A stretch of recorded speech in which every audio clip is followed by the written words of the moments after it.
అందరికి నమస్కారం. జై తెలుగుదేశం. జీవనేశ్వరి గారి నాయకత్వం వదిలాలి.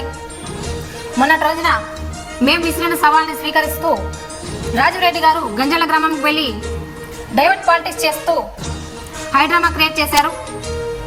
మరి గంజాల గ్రామంలో అవినీతి జరిగింది, అక్రమం జరిగింది అన్న ఆరోపణలకి ఆధారాలేవి?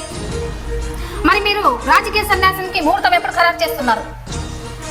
ఒక ప్రజాప్రతినిధిని, ఎమ్మెల్యే గారిని గౌరవించలేని మీరు రాజకీయానికి పనికిరారని ఎమ్మిగ్నూరు ప్రజలందరూ చర్చించుకుంటున్నారు. రాజురెడ్డి గారు, మీరు ఒక చదువుకున్న అజ్ఞానివే?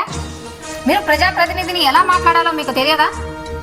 ఇదేనా మీ పార్టీ కార్యకర్తలకు నేర్పుతున్న సభ్యత సంస్కారం?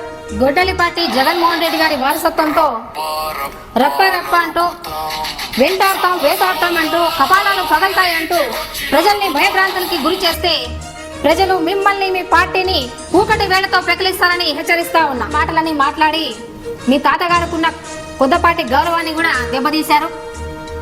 మరి మీ కార్యకర్తలు మరి రాజీవ్ గారు ఇప్పుడే రాజకీయంలోకి వచ్చారు, అప్పుడే భయపడితే ఎలా అని మాట్లాడుతూ ఉన్నారు.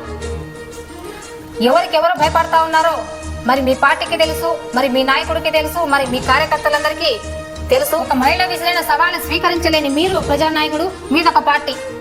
మా ఎమ్మెల్యే గారిని వ్యక్తిగతంగా విమర్శించి జోకర్ అయింది మీరే. మరోసారి మాట్లాడేటప్పుడు ఇంగిత జ్ఞానంతో మాట్లాడండి అని హెచ్చరిస్తా ఉన్నా. మీకన్నా ఘోరంగా మేము మాట్లాడగలం, కానీ మాకు మా పార్టీ సభ్యత సంస్కారం నేర్పింది. గడిచిన మీ 5 ఏళ్ల పాలనపై, మరి 2 ఏళ్ల పాలనపై ప్రజాక్షేత్రంలోనే బహిరంగ చర్చకి మేము సిద్ధం.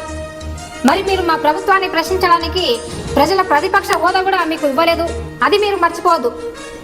ఎమ్మెల్యే గారిపై మీరు మాట్లాడిన ప్రతి మాటకు త్వరలోనే మేము సమాధానం గట్టిగా చెప్తాం అని హెచ్చరిస్తూ జై తెలుగుదేశం. నా పేరు సి విజయలక్ష్మి, పట్టణ కోశాధికారి.